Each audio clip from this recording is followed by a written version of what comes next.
Bonjour, bonsoir adolona tsika rehetra ny tokantrano sy amin'ny toerana izay notsika ny fampianarana amin'ny dian'ity. Raha sitrapon'Andriamanitra dia mety ho tafiditra amin'ny toko 210 tsika amin'ny dian'ity ny amin'ny le fandrarahana ilay loza fito izany izay ao anatin'le kapoka fito. Misy le fahatezeran'Andriamanitra. Fa alohan'ny zavatra rehetra dia metraka ny fotoana mandrakariva io ampelantan'Andriamanitra tsika. Satria tsy mahay manao na inona na inona tsika raha tsy mametraka izany fotoana izany eo ampelantanan'ny Tompo. Manasa tsika raraka hivavaka. Tompo Ray Masina sy tsara indrindro mankalaza anao izay midera anao ary manome voninahitra anao. Eny mananatra avy ny anaranao izay rehetra amin'izao ka ho mandrakizay. Ndreto indray izahay ny fampitony eto. Andinika sy hianatra ny teninao. Anohy ny fampianarana ny teninao. Ary dia misaotra anao izay satria efa hiditra indray izay aty amin'ilay loza fito sy kapoka fito. Izay ho ampisotroana ny mponina ambonin'ny tany. Ao karaha ny fanahinao ny hanamasina anay ny amin'ny teninao. Mpafantatra indray ny sitraponao. Ary eo karaha io mba tsy hotrahatra izany loza izany ny izay fa ianao hanafaka anay amin'ny ratsy rehetra sy hiaro anay amin'ny ratsy rehetra. Ka mba hahafahanay manana anjara amin'ilay ranomasina fitaratra eo alohan'ny seza fiandriananao. Raha io mifono aminao izay ny amin'ny tsy famendrenay sy ny tsy fananteranay rehetra ny eloka izay vitanay teo anatrenao.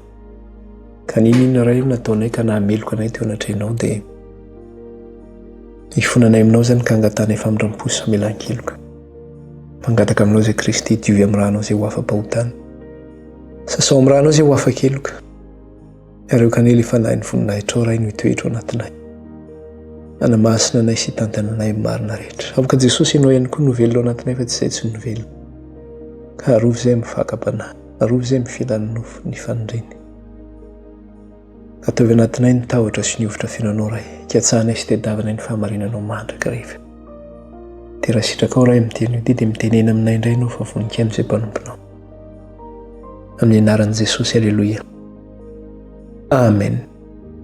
Miroso aritsika ny amin'ny fampianarana. Zavatra andresantsika farany izany dia teo amin'ilay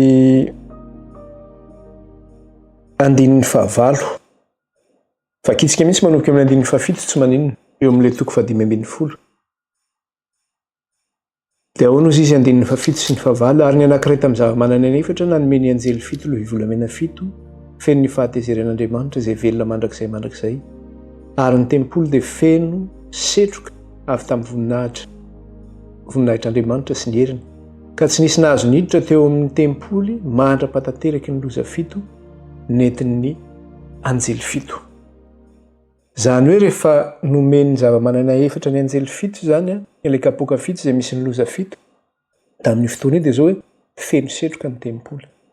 Ary rehefa feno setroka ny tempoly dia inona ny sary asehony io? Izany hoe ilay voninahitr'Andriamanitra izany mitoetra eo amin'ny tempoly. Satria izay ny sary asehon'ilay setroka. Ary rehefa feno setroka ny tempoly dia izao hoe tsy azo hidirana ao amin'ny tempoly, tsisy mahazo miditra io izany ao amin'ny tempoly rehefa feno setroka ilay tempoly. Inona nefa ny zavatra hitantsika mikasika ny zavatra izay hoe ilay fitsarana izay atao eto anefany izay hoentin'ilay anjely fito manana ilay loza fito anatin'ilay kapoka volamena fito. Dia izao fitsarana ny mponina ambonin'ny tany io fitsarana io. Ka ilay setroka eo amin'ny tempoly eto izany dia maneho hoe fahataperana. Ohatran'ny tamin'ilay fanamboarana ny tempoly na ny tabernakely tany amin'ny testamenta taloha. Hoe rehefa vita ny tempoly na vita ny fanamboarana ny fitoerana masina dia izao feno setroka ny tempoly, tsisy misy mahazo miditra intsony hoe vita ny asa fanamboarana ny tempoly. Eto anefany ny zavatra misy dia ity. Nampifandraisina ilay izy amin'ilay loza fito sy kapoka fito. Ka rehefa feno setroka izany ny tempoly eto na ny fitoerana masina dia maneho ihany koa izany io ilay fahataperan'ilay zavaboary izay noharian'Andriamanitra. Hoe tapitra izany tonga ny farany fataperan'ny zavatra rehetra izay nataon'Andriamanitra. Tonga ny fitsarana, c'est la fin de toute chose. Satria Andriamanitra no alpha sy oméga, izy ny voalohany sy farany. Dia eto nefa ilay fitsarana eto zany dia zao maneho ilay fitsarana farany zany eto. Fitsarana amin'izao tontolo izao, fitsarana ny mponina ambonin'ny tany. Fa niresaka be an'iny tsika tamin'ny lesona farany fa tsy hiverina an'izay intsony tsika. Fa izay zany ny zavatra sehon'ilay hoe feno-setroka ny tempolo hoe tonga zany ny fahataperan'ny zavatra rehetra izay noharian'Andriamanitra. Izay hoe misy farany zany ny zavatra rehetra. Ary ilay fitsarana dia ho an'ny mponina ambonin'ny tany.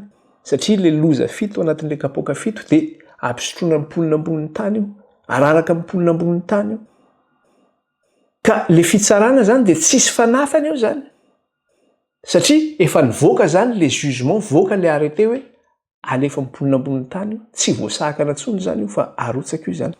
Ka manomboka eto zany dia zao ny anjaran'ny tsirairay zany dia efa voatendry. Ny anjaran'ny tsirairay. Satria feno setroka ny tempoly. Dia amin'ny mahafeno setroka azy ny tempoly dia tsy afaka hidirana intsony ao amin'ny tempoly noho ilay fanatrehan'Andriamanitra. Ny dikan'izany dia zao raha misy vavaka zany asanatra ao amin'ny fotoana io izay irarahan'ilay loza 7 amponina ambonin'ny tany. Mianjera amponina ambonin'ny tany dia zao raha hivavaka ianao natrehan'Andriamanitra eo amin'ny tempoly dia zao tsisy afaka miditra intsony amin'ny tempoly. Satria na i Kristy ara zany dia tsy afaka manao inona, tsy afaka manao asa fanavotana intsony ao amin'ny tempoly amin'ny fotoana io. Zany hoe tsy misy famelan-keloka intsony zany io. Ohatran'ilay jiolahy niara-nombonina tamin'i Kristy teo amin'ny hazo fijaliana. Ny iray teo amin'ny ankavanany dia ny iray teo amin'ny ankaviany. Dia ilay anankiray teo amin'ny ankavanany nanao hoe Andriamanitra mamindrafo amiko. Raha sitraka ao dia mba aoka mba honina hiaraka aminao any paradisa. Dia hozy izy ilay izy Jesosy anio ianao dia hiaraka amiko izy Kristy. Zany hoe voavonjy zany izy tamin'ny fotoana io, fa amin'ny fotoana io zany izay rarahan'ny loza 7 hoe feno setroka ny tempoly. Dia inona ny dikan'izay? Mihidy zany ny varavara-pahasoavana. Mikatona ny varavara-pahasoavana. Ka na hananatra vavaka ianao amin'ny tempoly any an-danitra zany dia tsy afaka mananatra vavaka ianao satria mihidy ny tempoly, tsy afaka miditra amin'ny tempoly. Na Kristy ara zany tsy afaka manao fanavotana ao amin'ny tempoly intsony. Tsy afaka manao an'izay fanelanelanana amintsika sy Andriamanitra intsony Kristy amin'izay fotoana izay. Vita zany mikasika ny hoe asa fanaovam-panavotana. Ka io loza 7 io na kapoaka 7 io dia araraka mponina ambonin'ny tany amin'ny vanim-potoana io. Ka rehefa tonga zany io fotoana io dia zao ahoana izy ny tenin'Andriamanitra? Ny oloko marina ho velon'ny finoana. Zany hoe izay ny vahoaka an'Andriamanitra zany izay manana an'Andriamanitra miaina atao anatin'ny finoana sy ny fankatoavana ny tenin'Andriamanitra. Dia manao izy zany ho velona amin'izay finoana izay izy.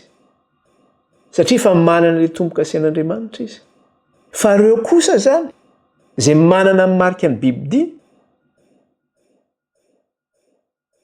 tsisy famindram-pona famelahany kely ka azo atao amin'izy ireo intsony satria nahoana ilay loza izay miraraka ange ho an'ny vahoaka ny Biblia izay manana ny marika ny Biblia, manana ny tombo-kasian'ny Biblia, miankohaka amin'ny sarin'ny Biblia. Tsy hoe rehefa miraraka io loza io zany dia izay ianao vao eritreritra aleo hibebaka ahako. Ty ilay loza miraraka aleo hibebaka. Tara loatra hoy ny fitenenana. Tara loatra. Ianao zany mena fotoana hibebahana. Fa ianao tsy nanina, tsy niaina ianao, tsy nankatoa ianao. Fa nanara loatra ianao fa raha tonga ny loza izay ianao vezakasika andeha hangataka famindram-posy efa tara loatra amin'izay fotoana izay satria mikatona zany ny varavaran'ny tempoly. Tsy afaka manelanelana ho anao intsony Kristy ao amin'ny tempoly any an-danitra. Ohatran'ny rehefa mamonjy spektakla reny ianao. Ny spektakla ohatran'ny hoe amin'ny 3 ka hatramin'ny 7 hariva ohatra ny spektakla izay tokony ho jerena.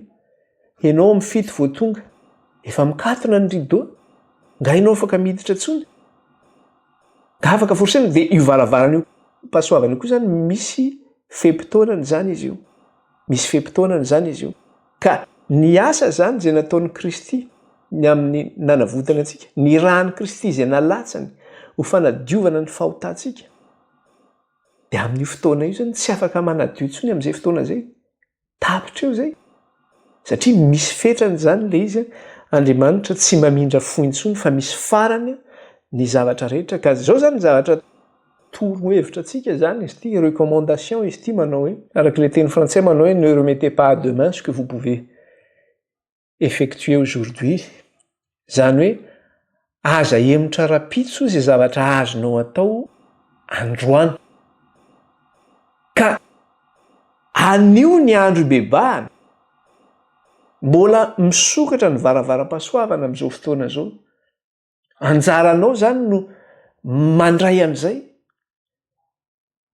opportunité zay zay omen'Andriamanitra anao misavika an'izay fa ho avy ny fotoana hikatonan'io zany misy fetrany zany izy io jereo tsara ny tenen'ny apôstôly Paoly aty amin'ny Hébreu ty ao no izy amin'ny Hébreu vakitsika aty amin'ny Hébreu toko 13 Hébreu toko 13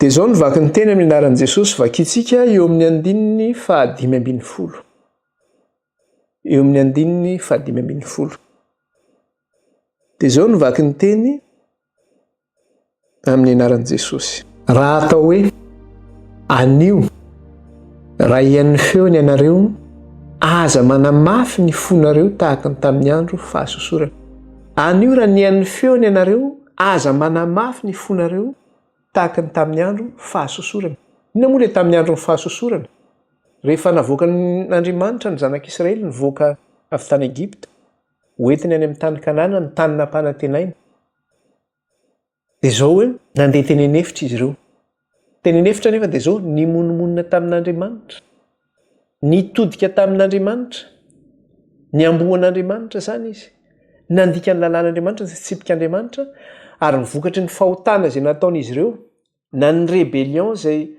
nataon'izy ireo zany fikominana zay nataon'izy ireo dia zao betsaka ny lavy tany anefitra ka tsy tafiditra tany amin'le tany nampanantenaina dia le tany Kanana izany ka zay mahatonga le teny eto manao hoe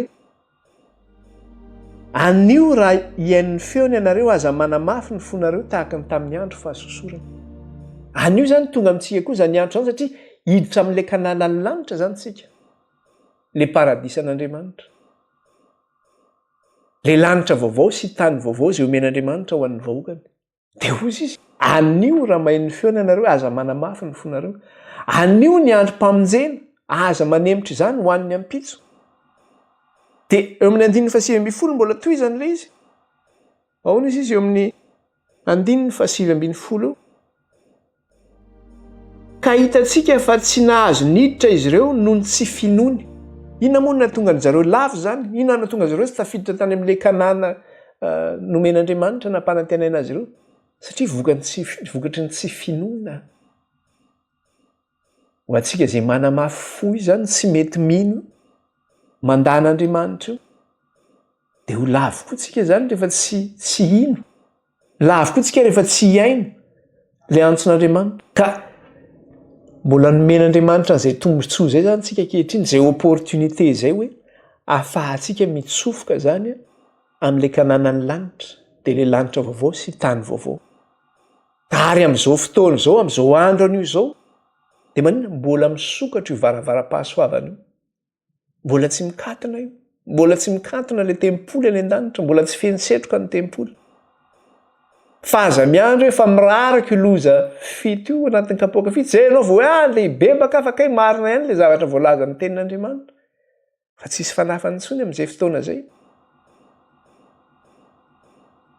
dia mbola miantso Andriamanitra zany miala nen'Andriamanitra zay mahatonga an'Andriamanitra ny miteny amin'le afatry ny anjely voalohany manao hoe matahorana Andriamanitra ka ome voninahitra izy fa tonga ny andro fitsarana miankofy eo lohan'izay nanao lanitra sy ny tany sy ny loharano ary ny ranomasina matahorana Andriamanitra ka miantso Andriamanitra zany miantso satria ho avy io fitsarana io ary ho atsika manantena ny lanitra vaovao sy tany vaovao dia manao mbola mametra n'izany andro zany Andriamanitra anavotana antsika.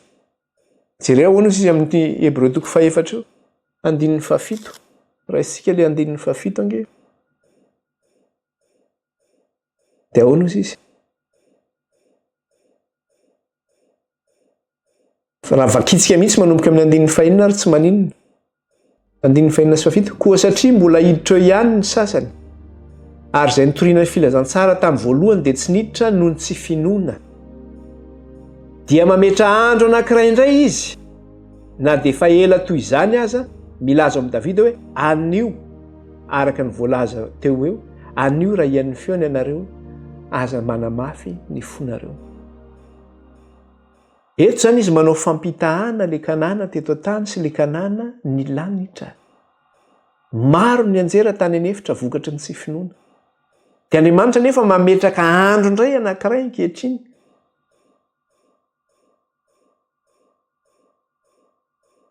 Milaza manao hoe anio. Araka ny voalaza hoe anio raha mihain'ny feony ianareo, aza manamafy ny fonareo. Mba hahafahantsika zany maninona? Mihiditra any amin'ilay lanitra vaovao sy tany vaovao. Miantso antsika ny Tompo, aza manamafy ny fonareo. Andriamanitra tsy miteny hoe rapitso na hoe mbola ataovy noho ny fiainana, milibalo, makafa finaretana aloha. Fa izy Andriamanitra anio aza manamafy ny fonareo nareo. Raha iain'ny feony ianareo dia aza manamafy ny fonareo. Anio ny andro fibabahana, fa tsy raha mipitso, anio. Ka ho avy zany io loza fito io, izay anjera miponina ambonin'ny tany. Ary le loza dia zao hoe amin'ny fahatezerana lehibe satria le loza fito anatin'le kapoaka fito dia misy le fahatezeran'Andriamanitra lehibe. Io fahatezeran'Andriamanitra izay ho avy io nefa tsy ho zakazakaina io. Ary io ny zavatra mampametra-panontaniana ny maro matetika manao hoe movy Andriamanitra dia loza be tahaka an'izany. Movy izany le karakteran'Andriamanitra. Nga movy Andriamanitra tsy Andriamanitra mpamindra fo, miantra, be faharipo. Ka noho n'Andriamanitra no masika be tahaka an'izany hoe Andriamanitra dia manjaraka loza tahaka an'izany. Fa izay toetra n'Andriamanitra izay zany esorin'ny olona foana, izay toetra n'Andriamanitra mampitsara izay. Fa le hoe Andriamanitra fitiavana, izay foana ny raisin'ny olona fitiavan'Andriamanitra. Fa Andriamanitra koa dia Andriamanitra maninona? Andriamanitra mitsara koa Andriamanitra. Ary teo amin'ny zanak'Israely dia nanao an'izany izy. Rehefa maditra ny zanak'Israely dia kapohany. Ary maro no voaringana tany anefitra araka ny zavatra hitantsika teo. Ka rehefa tonga iloza io dia maro koa ny anjera zany. Ny amin'ny mponina ambonin'ny tany satria le fitsarana dia ho an'ny mponina ambonin'ny tany. Ka ny zavatra anankiray dia tia hoe Andriamanitra dia niasa tamin'ny fomba rehetra anavotana antsika. Inona ny zavatra nataon'Andriamanitra? Naniraka ny mpaminanina izy. Naniraka mpanompo maro samihafa izy. Fa zao nanamafy ny fony ny zanak'Israely. Nanamafy ny fony izy. Tsy nety niaino izy. Nandeha tamin'ny filany sy ny faniriana izy. Raha zanak'Israely fotsiny resahana eo. Jerentsika nge aty amin'ny Jeremia 5:30, andininy 5:50. Jeremia 5:30, andininy 5:50. Jeremia 5:30 dia vakitsika ny andininy 5:50. Dia izao ny vaky ny teny amin'ny anaran'i Jesosy. Nirahako taminareo koa ny mpaminany mpanompoka rehetra. Eny, ny fomaraina koa aho, ka naniraka azy ianao hoe samy miala amin'ny lalanareo ratsy ianareo ankehitriny. Fa ataovy tsara ny ataonareo, ary aza manaraka ny andriamanitra fanompo azy. Dia onona eo amin'ny tany izay omeko anareo sy ny razanareo ianareo, nefa tsy naningilana ny sofinareo na ny aino ahy ianareo. Mofo tsy izany koa ny ataontsika. Zavatra ataon'ny zanak'Israely ihany dia izay ihany ny zavatra ataontsika. Andriamanitra naniraka ny mpaminaniny, naniraka ny mpanompony. Miteny Andriamanitra, samy miala amin'ny lalanareo ratsy ianareo ankehitriny. Ataovy tsara ny ataonareo, aza manaraka andriamanitra fanompo azy. Motsy manompo andriamanitra hafa daholo ny ankabeazan'ny olona. Eny na misy mibetsaka raha milaza hoe kristianina. Nefa maninona? Manao ody, Ahoana izy ny tenin'ny tompo teo? Samy miala amin'ny lalanareo ratsy ianareo ankehitriny ary ataovy tsara ny ataonareo ary aza manaraka ny Andriamanitra hafa hanompo azy. Dia onona amin'ny tany izay omeko anareo sy ny razanareo ianareo nefa tsy naningilana ny sofinareo na ny haino ay ianareo. Andriamanitra izany naniraka ny mpanompony foana mba hialany ny zanak'Israely amin'ny lala ratsiny, mba hialantsika amin'ny lalany ratsintsika, mba tsy hanompontsika Andriamanitra hafa. Fa inona ny ataontsika? Raha ao Madagasikara fotsiny jerena, any amin'ny province ireny tena ahitana anazy, eny ambany hazo maitso eny, manompo hazo maitso. Faritry Majunga any misy izany, feno hazo be ireny dia feno fanaterana fanatitra eo ambanin'ilay hazo maitso io. Any amin'ny toerana Sainte Marie misy amin'izany. Manompo mivavaka amin'ny hazo ny olona. Io mivavaka amin'ny razana io izay atao trano manary sy ny sisa sy ny sisa. Mamofasana, mangatapitaina amin'ny razana, manidy fasana, mangatapitaina amin'ny razana. Izany hoe izay ilay atao hoe manompo sampy izay. Mety ho tezitra ny ray izako ny lazainao manompo sampy, izay ilay atao hoe manompo sampy izay. Satria nahoana? Eto amin'ity izao tontolo izao ity dia hery roa ihany no miasa. Herin'Andriamanitra sy ny herin'ny devoly. Ka raha vao misy antsoina izany, hery hafa ankoatra ny herin'Andriamanitra. Raha vao miteny ianao hoe razana dia iza ny eo ambadika an'izay? Ny devoly ny eo ambadika an'izay. Ireo izay mivavaka amin'ny hazo sy ny sisa sy ny sisa, amin'ny volana sy ny kintana.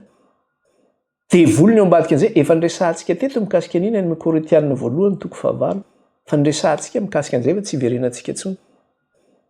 Na dia naniraka ny mpanompony ary Andriamanitra izany dia izao ny olona izany dia misafidy ny ataonay ihany ny ataonay, aza mifanafoka amin'izany. Dia izay no mahatonga hoe tonga amin'ny olombelona izany, izay no mahatonga hoe tonga amponina ambonin'ny tany ilay loza, vokatry ny zavatra ataony ihany angeny mahatonga ilay loza. Jereo amin'ny 7:7 izy, eo amin'ilay Jeremia ihany, 7:7. Dia ahoana izy? Koa izao lazain'i Jehovah Andriamanitra ny maro, Andriamanitra ny Israely, indro ataoko miatra amin'ny Joda sy ny mponina rehetra ny Jerosalema ny loza rehetra izay nolazaiko atao aminy. Satria efa niteny taminy io fa tsy nihaino izy, ary niantso azy fa tsy namaly izy. Izay zany ny antony mahatonga ilay loza.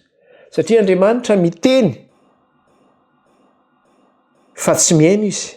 Andriamanitra miantso fa tsy namaly izy.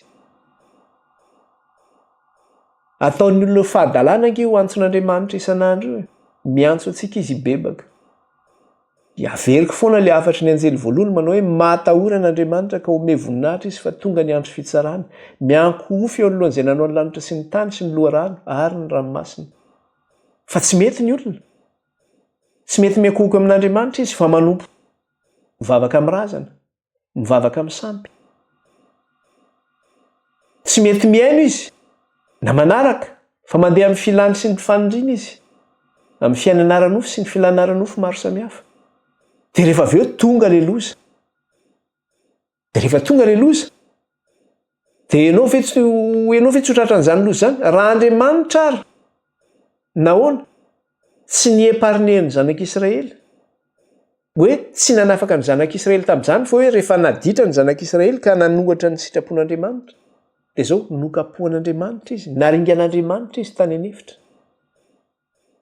Na ringan'Andriamanitra izy tany anefitra. Rehefa tsy mihaino izany ianao dia aringan'Andriamanitra ianao. Ho avy loza fito io sy kapoka fito io, fitsarana ny mponina ambonin'ny tany io. Rehefa tsy mihaino isika izany dia ho tratra ny loza itsika. Rehefa tsy maningilana ny tsofintsika isika, ankoatra ny mpaminany, inona koa nataon'Andriamanitra? Mbola naniraka ny zanany koa Andriamanitra, hamonjy ny zanak'Israely, hamonjy atsika. Ahoana izy any amin'ny Jaona? Teny haintsika tsara eo amin'ny Jaona io 7:5. Jaona 7:5. Ahoana izy ny voasoratra eo? fa toy izao no nitiavan'Andriamanitra izao tontolo izao. Nomeny ny zanan'ilay tokana mba tsy ho very izay rehetra mino azy, fa hanana ny fiainana mandrakizay. Ankoatra ny mpaminany izay nalefan'Andriamanitra izany dia izao, nalefan'Andriamanitra koa ny zanan'ilay tokana hamonjy amin'izao tontolo izao. Ny olona nefa dia izao, maninona? Maniratsira ny zanak'olona, maniratsira ny zanak'Andriamanitra, manao tsinontsinona ny raha izay nalatsany teo amin'ny hazo fijaliana ho famonjena amin'izao tontolo izao. Maniratsira izany. Ary toy izany ara ilay vaky teny, 7:20, fa Andriamanitra tsy naniraka ny zanako amin'izao tontolo izao, hanameloko amin'izao tontolo izao, fa mba hamonjena izao tontolo izao.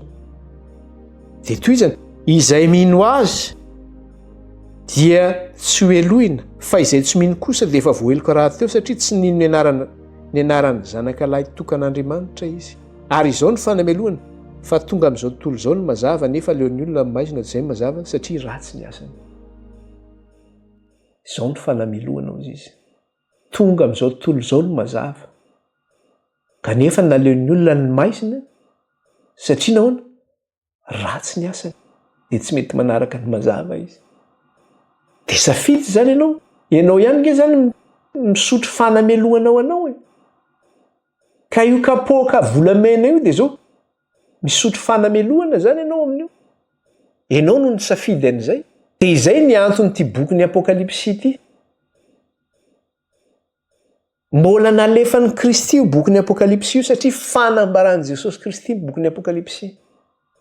Mba hamonjena antsika ny zavatra teneniny ao. Dia ahoana hozy izy? Indro ny faharetan'ny olona masina dia izay mitandrina ny didin'Andriamanitra sy manana ny finoana an' Jesosy. Nianatra n'ity bokin'ny Apokalipsy ity tsika, maro ny zavatra hitantsika sy rentsika tato. Ny anton'ity filazantsara ity, na ity fanambarana ity, dia izao hamonjena antsika mba tsy ho diso anjara amin'ilay fiainana mandrakizay tsika. Ka izay izany miverina amin'izy manao hoe ilay famonjena izany dia marina ilay famonjena, fa izao misy farany izany io, misy fetrany io famonjena io izany. Fa aoka izany tsika tsy ho voafitaka, satria izay no eritreretan'ny ankabeazan'ny kristianina amin'izao fotoana izao manao hoe ny fivavahana na hoe ny kristianisma dia ohatrany hoe hevitra fotsiny, na hoe fientsehampo fotsiny, na ihany koa hoe afaka izy maninona? Mimanipule an'Andriamanitra, hoe manao izay tiany atao amin'Andriamanitra. Ohatran'ireo mpaminany sandoka be dia be izay feno ny tanàna manerana n'izao tontolo izao, feno ao Madagasikara, firy. Ny pastera reny tompona, iankofana, ivavahana, reny no mena voninahitra, reny no masiteny fa tsy ny tenin'Andriamanitra no masiteny. Reny no manan-karena satria nahoana? Lasany amin'ny ohatrany hoe mangoro-karena no ataon'ireny mpaminany sandoka reny izany manerana n'izao tontolo izao feno. Misy arô zavatra hita ilay izy tany an-tany Afrika na tany an'ity. Asian'ilay pastera mihinana bozaka ilay membre dia mihinana bozaka. Asiany miankoa mitsilany amin'ny tany eo dia ataony tapis ilay olona dia manitsaka ny lamosin'ilay olona iny izy. Sy ny sisa. Izy zany mieritreritra, ireny indray zany mieritreritra hoe manipule an'Andriamanitra. Itsika nefa ny tokony manaraka ny izay baikon'Andriamanitra hoe izao ny voatenin'Andriamanitra ho ataontsika. Zareo indray nefa miezaka midikte hoe izao ny sitrapon'Andriamanitra araka ny fisainany sy ny fieviny. Izay ny amkisan'ny vahoaka, tsy matahotra an'Andriamanitra izy satria tsy instrument an'Andriamanitra izy, fa instrument an'ilay ratsy izy, instrument an'ilay fahavalo izy. Fa izay ny famonjena izany dia misy fetrany io. Anio raha henon'ny feony ianareo, aza manamafy ny fonareo tahaka ny tamin'ny andro fahasosorana hozy izy. Ka ilay fandavan'izao tontolo izao an'Andriamanitra izany na ny filazany hoe tsy misy Andriamanitra, dia izay no manam-pirofo fa maninona? Misy Andriamanitra. Satria raha tsy misy Andriamanitra tsy andahan'Andriamanitra izy. Na hiezaka izy hanohatra an'izay fisian'Andriamanitra izay. Ka plus zany ianao mandeha amin'izay fandavana an'Andriamanitra zay na fanoerana ny herin'Andriamanitra, fanoerana ny antson'Andriamanitra, dia manahoana? Dia ianao ihany zany no mametra ny toerana misy anao na ny position misy anao. Satria toerana roa ihany angeny misy. Na ianao vahoaka voavonjy, na ianao vahoaka voailoka. Ka le fandavanao an'Andriamanitra zay sy fanoeranao an'Andriamanitra zay ny antso izay ataony aminao zany dia mametra ny toerana misy anao. Aiza ny toerana misy anao? Rehefa mandan'Andriamanitra dia any amin'ny fahaverezana ny misy anao. Ho tratra ny fitsarana io zany ianao ny amin'ny loza 7 sy kapoka 7. Famafisany folo mahatonga izay zavatra zay dia ohatran'ny farao tany amin'ny faraon Egypta ihany tamin'ny andron'ny zanak'Israely. Rehefa naniraka ny Mosesy sy Arona Andriamanitra nakeo amin'ny farao manao hoe avoay ny oloko izy anompoa any an'hevitra. Dia tsy navelan'ny farao andeha ny vahoaka an'Andriamanitra hoe fa iza moa Andriamanitra ozy izy no anarahako ny teniny. Dia izao nalefa an'Andriamanitra ilay loza 10 tao amin'ny tany Egypta zany hitsaran'Andriamanitra ny Egyptianina mba hamoahany ny zanak'Israely. Ka ao anatin'le loza 5 voalohany inona ny zavatra nisy? Farao dia izao nanamafy ny fony izy sy nentinien'ny tenin'ny Mosesy izy avy amin'Andriamanitra, nanamafy ny fony izy. Hitantsika eo zany ao anatin'le loza 5 voalohany nanamafy ny fony izy. Fa zao rehefa aty amin'ny loza 5 manaraka nefa inona ny zavatra nisy? Sika zany rehefa tsy haino ka manamafy ny fotsika sika dia zao Andriamanitra mihitsy no manamafy ny fotsika indray avy eo. Dia izay mihitsy ny zavatra nisy tamin'ny farao amin'le loza 5 voalohany nahazo ny tany Egypta dia zao nanamafy ny fony izy. Fa amin'le loza 5 manaraka Andriamanitra mihitsy no nanamafy ny fony. Jerentsika kely ange zay eo amin'ny Exodosy jerentsika kely fotsiny Exodosy 7. Exodosy 7.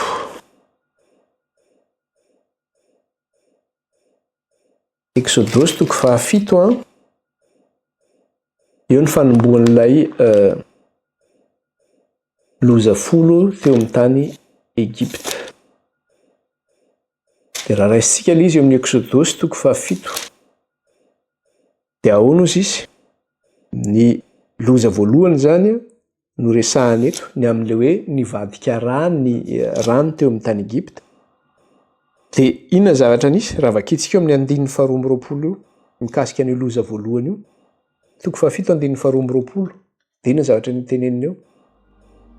Ary niomby asy teo Egypta dia mba nanao toy izany koa tamin'ny fankatoavany. Ka dia niamafy ny fony farao ka tsy niaino azy mirahalahy izy araka izay efa nolazain'i Jehovah. Niamafy ny fony farao zany hoe izy zany no nanamafy ny fony. Tonga ny loza faharoa ny amin'ny sahona. Dia rehefa tonga io dia vakitsika ny amin'ny 9:9. Jereo ny amin'ny 9:9 daholy izy fa no nitan'ny farao fa nisy iainana zany hoe rehefa nanomboka nitsahatra le loza tamin'le sahona zany no nitan'ny farao fa nisy iainana dia nanamafy ny fony izy ka tsy mba niaino azy mirahalahy. Hatrany amin'ny faran'le loza 5 zany izy nanao an'izay zavatra zay. Dia ny loza 5 inona ny loza 5? Ny loza 5 dia zao ny fahafatesan'ny biby fiompy rehetra. Dia zao ny voasoratra raha jerentsika kely amin'ny mamariny loza 5 mikasika ilay biby fiompy rehetra. 7:7. Exodosy 7:7. Zany hoe dingantsika kely izy fa tsy ho vakitsika daholo. Exodosy 7:7.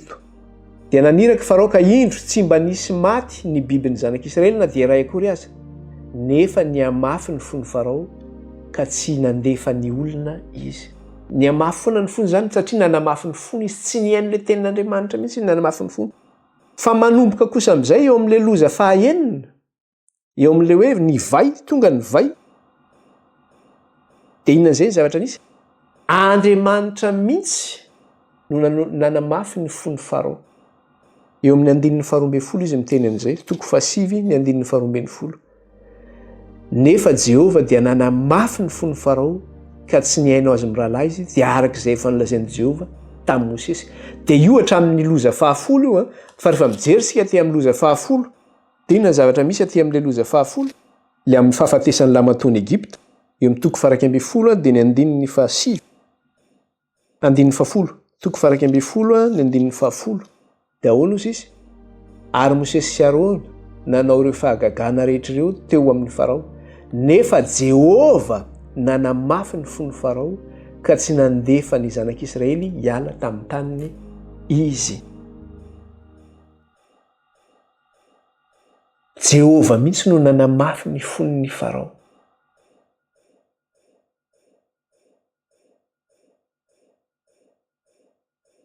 Na dia niteny ary Andriamanitra zany hoe ho aringana ny lamatoan'ny Egyptianina, mbola nanamafy ny fony ny Farao hoe tsy handefa ny zanak'Israely izy. Dia avery kely fotsiny izy afaka mamaky an'io zany tsika ny toko 7 ka hatramin'ny toko 110 zany miresaka ireo loza 10 ireo. Loza 5 tapany voalohany zany dia zao hoe teny Andriamanitra, avy aloha ny olika handeha anompo hiala amin'ny tany Egypta, fa nanamafy ny fony Farao. Rehefa tsy niaina izy manomboka aty amin'ny loza 9, Andriamanitra mihitsy no manamafy ny fony mba hianjerany loza azy, mba hamantarany hoe iza ilay Jehova Andriamanitra iray. Dia ohatr'izay mihitsy zany sika eo anatrehan'Andriamanitra. À force de s'entêter à pécher, hoe plus sika zany manamafy ny fontsika hoe andeha amin'ny filatsika sy ny fanindritsika hanotantsika, dia zao tsisy point de non-retour tsony io, tsy afaka miverina tsony zany ianao amin'izay fotoana izao, satria ilay safidinao zany no mametra ny toerana misy anao. Na mibebaka ara tsy vitanao tsony zany, satria ianao lasa manana fo vato zany ianao, tsy afaka amin'izay toerana izay ianao. Dia zay mahatonga hoe ianao ihany zany no manendry ny anjaranao. Ianao no misafidy ny anjaranao zany, mametraka amin'izay toerana izay ianao. Andriamanitra te hamonjy ianao, fa rehefa miantso Andriamanitra ka manamafy ny fonao ianao, dia amin'ny farany dia zao Andriamanitra mihitsy no manamafy ny fonao mba handehananao amin'izay safidy izay. Dia vokatry ny safidinao zany ny anjara mahazo anao. Zavatra efa hitantsika ny tany amin'ny Romanina koa, fa tsy iverenantsika intsony ny tany amin'ny Romanina koa nisan'izay resaka izay hoe efa niresahantsika lava teto iny hoe naseho an'Andriamanitra ny zanak'olombelona ny fisiny, ny falebiazany hoe misy izy. Fa ny olona dia zao naninona? Nitazona an'izay fahamarinana izay tsy hivoaka, izay fisian'Andriamanitra izay. Izy zany tsy nety nanaraka ilay fahamarinan'Andriamanitra dia fantana izy hoe misy Andriamanitra. Ka rehefa nandeha tamin'izay izy dia zao nandeha tamin'ny filana, nandeha tamin'ny faniriany, dia Andriamanitra mihitsy no nanolotra azy amin'ny faharatsiany avy eo, ka nandeha amin'ny zava-padina sy zavatra tsy azo atao, zavatra mamofady. Zay ilay tenena hoe à force hoe manohatra an'Andriamanitra zany ianao, dia Andriamanitra mihitsy vao mainka milivre anao, manolotra anao amin'izay fahadalanao zay. Jerentsika kely fotsiny amin'ny Romanina toko 2. Jerentsika Romanina toko 2. Romanina toko 2. Romanina toko 1 azafady. Romanina toko 1 fa tsy toko 2. Dia ahoana ozy izy? Vakintsika ny 9:20 ka hatramin'ny 7:20. Fa asehovany an-danitra ny fahatezeran'Andriamanitra amin'ny faharatsiana rehetra sy ny tsy fahamarinan'ny olona izay misakana ny fahamarinana amin'ny fanaovan-dratsy. Satria izay fantatra ny amin'ny Andriamanitra dia miseho ao am-ponindreny fa nasehon'Andriamanitra taminy. Fa ny fombany tsy hita, dia ny herin'ny mandrakizay sy ny maha-Andriamanitra azy dia miseho hatramin'ny nanaovana izao tontolo izao, fa fantatra amin'ny zavatra nataony ka dia tsy manan-kalahatra ireo. Asehovany an-danitra ozy izy ny fahatezeran'Andriamanitra amin'ny faharatsiana rehetra sy ny tsy fahamarinan'ny olona izay misakana ny fahamarinana. amin'ny fanaovan-dratsy satria zareo zany misakana ny fahamarinan'Andriamanitra mihitsy amin'ny fanaovan-dratsy. Dia ino ny zavatra sakanana io? 9:10 teneniny tsara le izy. Dia ahoana ozy izy? Satria izay fantatra ny amin'Andriamanitra dia miseho am-pony reny fa nasehon'Andriamanitra taminy. Zany hoe asehon'Andriamanitra zany ny fisiny. Dia 9:20 fa ny fomba ny tsy hita ozy izy dia ny herin'ny mandrakizay sy ny mahandriamanitra azy dia miseho hatramin'ny nanaovana izao tontolo izao. Fa fantatra amin'ny zavatra nataony. Na dia tsy hita ary Andriamanitra dia ny heriny zany dia miariary satria miseho zany eo anivon'ny zavatra ny zavaboarin'Andriamanitra hatramin'ny nanaovana izao tontolo izao. Fa fantatra amin'ny zavatra nataony ozy izy hoe misy io Andriamanitra io. Ka dia izao tsy manan-kalahatra ireo.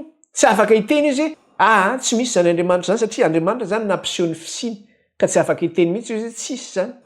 Fa izao nosakanany izay fahamarinana izay. Vokatry n'inona ny nanakanana anazy? Amin'ny fanaovan-dratsiny. Dia rehefa mandeha amin'izay izy, rehefa manakana ilay fahamarinan'Andriamanitra izy, dia Andriamanitra mihitsy no maninona? No manolotra azy amin'izay fahadalana izay. Jereo nge andininy 4:20. Ary izany no nanoloran'Andriamanitra azy tamin'ny filan'ny fony ho amin'ny fahalotoana, ka dia ny fanalany voninahitra tamin'ny tenany avy. Ary ny fahamarinan'Andriamanitra dia nosoloany langa ka nanaja sy nanompo zavatra natao izy fa tsy ny mpanao izay isaorana mandrakizay. Ahoana izy teo? Fa izany no nanoloran'Andriamanitra azy tamin'ny filan'ny fony ho amin'ny fahalotoana, dia ny fanalany voninahitra ho amin'ny tenany avy. Ary ny fahamarinan'Andriamanitra dia nosoloany langa fa nanaja sy nanompo izay zavatra natao izy fa tsy ny mpanao izay isaorana mandrakizay. Amen. Dia ohatran'ny tamin'ny resaka Farao teo ihany. Manao hoe rehefa miteny Andriamanitra zany ka tsy mihaino ianao fa manamafy ny fonao, dia avelan'Andriamanitra amin'izay ianao ary farany dia izao Andriamanitra mihitsy no manolotra anao handeha amin'izay filanao izay zany. Ka rehefa tsy mihaino ianao dia inona zavatra lasa ataonao? Ny fahamarinan'Andriamanitra dia lasa nisoloana lainga. Ka lasa nanaja sy nanompo izay zavatra natao izy. Ohatrany hoe lasa manompo hazo, mivavaka amin'ny hazo, mivavaka amin'ny vato, eny ambonin'ny tendrombohitra eny, mivavaka amin'ny masoandro, mivavaka amin'ny kintana, mivavaka amin'ny volana, mivavaka amin'ny sary olona, mivavaka amin'ny tsangam-bato sy ny sisa, mivavaka amin'ny razana. Lasa nanaja sy nanompo ny zavatra natao izy fa tsy ny mpanao izay isaorana mandrakizay. Dia toy izany any amin'ny 9:20 sy ny 7:20, izany no nanoloran'Andriamanitra azy ho amin'ny filan-dratsy mahavoafady. Zany hoe lasa manino? Lasa mametaveta ny tenany zany izy mandeha amin'ny zava-padiana. Dia ino zava-padiana io zao? Ohatra meny eto fa ny vehivavy toa aminy manova ny fanaony ho amin'izay tsy fanaony. Ary tahaka izany koa ny lehilahy fa namela ny fanao amin'ny vehivavy izy ka maimay amin'ny fifampilany samy lehilahy mifanao izay mahamenatra, dia nandray tao amin'ny tenany ny valiny izay tokony ho azy noho ny fiviliany. Zany hoe rehefa nivily zany ianao ka tsy hainao an'Andriamanitra dia izao atolotr'Andriamanitra manao amin'ny filana sy ny fanindrina ianao, lasa manao zavatra voafady. Ny vehivavy lasa maninona? Mandry amin'ny vehivavy, ny lehilahy mandry amin'ny lehilahy. Tsy manao zava-padiana maro samihafa izay tsy voalaza intsony. Misy olona ary amin'izao fotoana izao mandry amin'ny biby, ny olona manova sexe, zany ny zavatra misy. Vokatry n'ino? Vokatry ilay fandavana an'Andriamanitra zany io zavatra io zany. Plus ianao mandazany, plus Andriamanitra manolotra anao amin'izay fahadalanao izay. 9:20 ka hatramin'ny 2:30.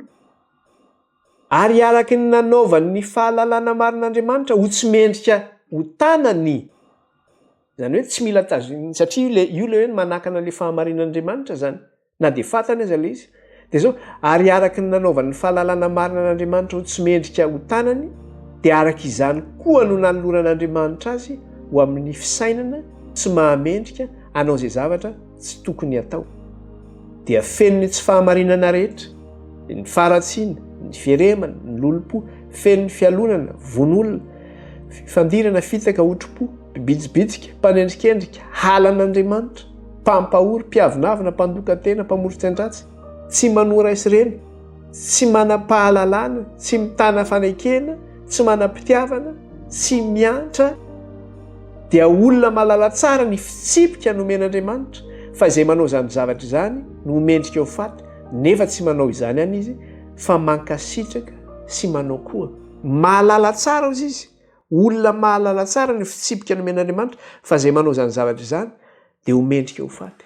Fatany zareo nkeo e. Fatany fisian'Andriamanitra io, fatany fa manohitra ny sitrapon'Andriamanitra izy amin'ny zavatra ataony, ary fatany fa mitondra ho an'ny fahafatesany io. Fa tsy vitany hoe manao ihany izy, fa maninona? Mankasitraka izay manao izany ihany koa. Dia io vokatra n'ilay fandavana io zany hoe araka ilay tenena teo hoe ary araka ny nanaovany fahalalana marin'Andriamanitra tsy mendrika ho tanany. Zany hoe io le fandavan'ilay fahalalana an'Andriamanitra io tsy fianoana le antson'Andriamanitra io. Dia zao posen'Andriamanitra izy mandeha amin'ny ao ny lolo-po, ao ny famaliana raisireny, ao ny fieremana ny mpamorotra anjatsy, ny zavatra mety ho faharatsiana rehetra izay hitantsika dia vokatry n'izay zavatra izay. Dia tsy mahagaga zany ilay izy raha manao hoe amin'izao fotoana iainantsika izao dia moa miavosa hatrany ilay ratsy.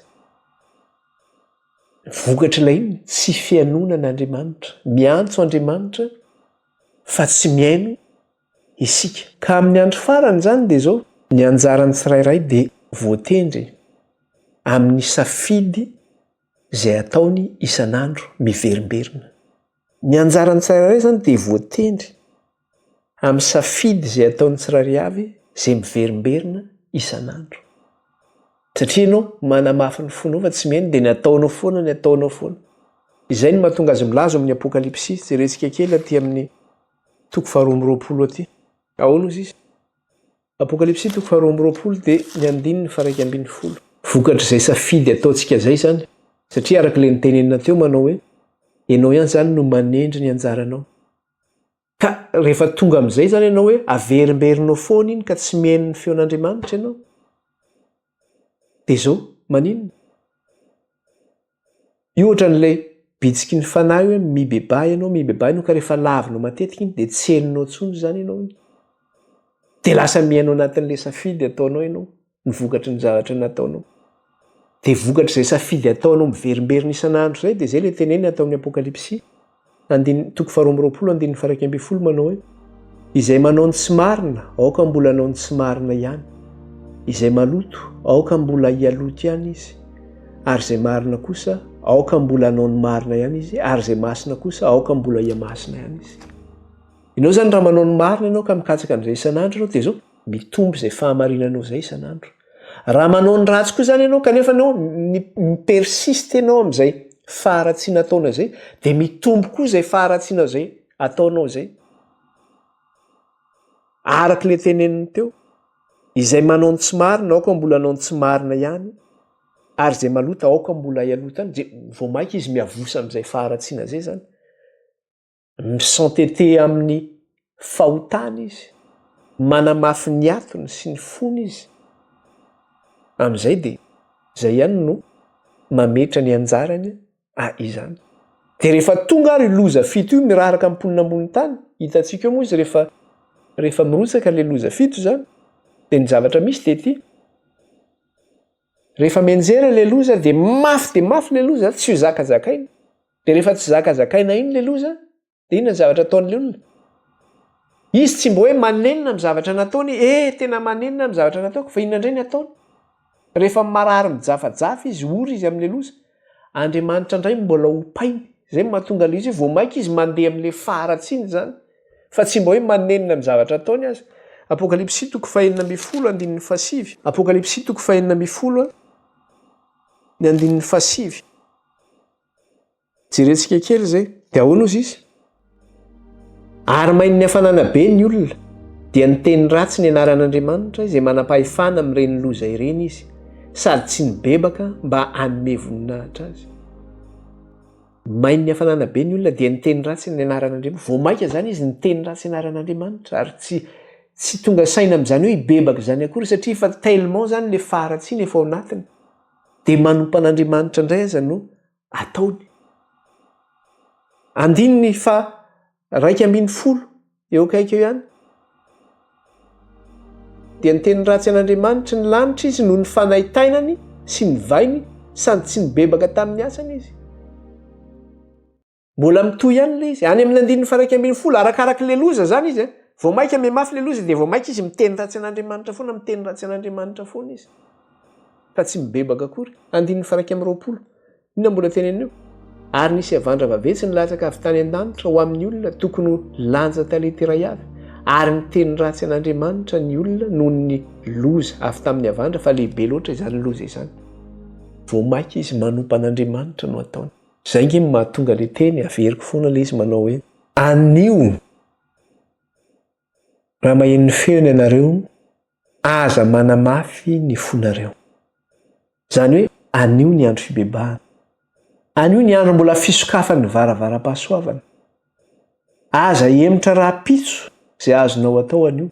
Anio raha mahen'ny feony eto isika dia zao aza manamafy ny fotsika. Lavo ny sarin'ny bibidia, ny fotom-pampianaran'ny bibidia. Lavo ny marika ny bibidia. Esory eo ny lohantsika izany. Raiso ny fahamarinan'ny tenin'Andriamanitra. Ankehitriny amin'izao fotoana izao iverenantsika amin'Andriamanitra, ibebahantsika amin'Andriamanitra. Anio ny andro fibebahana. Anio ny mbola andro fisokafan'ny varavara-pahasoavana. Fa rehefa tonga iloza fito dia tsisy fanafana intsony. Rehefa ho avy ny loza fito, hitantsika teo ny sationany tamin'le hoe zareo ny teny ratsy an'Andriamanitra teo no ny amafisan'ny loza, vokatry ny vai ratsy, vokatry ny hafanana be, vokatry n'ilay avandra vavety lehibe, nga vitan'izany ihany. Fa ho avy ny dory tanety le antsoina le efa misy sationany moa amin'izao fotoana izao mitranga. Le resaka hoe méga feu reny, le afo mandevina, afo be miledaleda be mandevina ny ala rehetra. Eo ny fivoan'ny tenitrandro zany amin'le fiakaran'ny hafanana araka ny hitantsika teo. Eo ny fitsoany rehefa miakatra ny hafanana dia mitsonika ny glasy, miakatra ny ranomasina. Eo ny rivo-doza izay mahery vaika tsy takatry ny saina, ny cyclone, ny tornade, ny ouragan. Eo ny oram-batravatra zany izay miraraka ka fenonrika ny tany. Fiakaran'ny rano amin'ny tanan-dehibe miakatra daholo ny rano. Eo ny ady. Eo ny faharatsiana rehetra izay misy zany hoe miakatra ny kriminalité. Satria ny olona mehibiby ny olona zany. Loza daholo ange zany rehetra izany. Anio raha mahen'ny feony ianareo aza manamafy ny fonareo. Aza miezaky ny mandresy lahatra ny tenanareo manao hoe za mbola hakafy kely le fiainana aloha. Za mbola hakamamy kely le fiainana, hitsakitsako le fiainana aloha. Fa Jesosy ange ny teny. Jesosy ny teny, zahatra ny tenen'i Kristy dia zao, zay tonga tamin'ny andron'ny Noa ihany, tamin'ny andron'ny safidrano, dia zany no mitranga ankehitriny. Noa ange nampiomana ny olona hoe ho avy ny safidrano, fa nga ny olona nieno an'izany, tsy nirarahan'izany izy fa niaina tao anatin'ny faharatsiana izy. Fa tahaka izany koa no ho avy amin'ny loza fito rehefa hiraraka amin'ny tany. Dia izay ny tenenina aty amin'ny Matthieu 4:20. Vakitsika kely. Matthieu 4:20 ny andininy 4:30. Matthieu 4:20 dia ny andininy 4:30.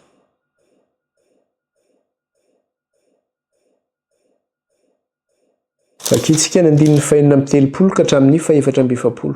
Ahoana izy eo? 4:30 ka hatramin'ny 4:20. Fa ny amin'izany andro sy ora izany dia tsy misy malala na dia ny anjelin'ny lanitra aza ary na ny zanaka aza afa-tsy ny ray ihany.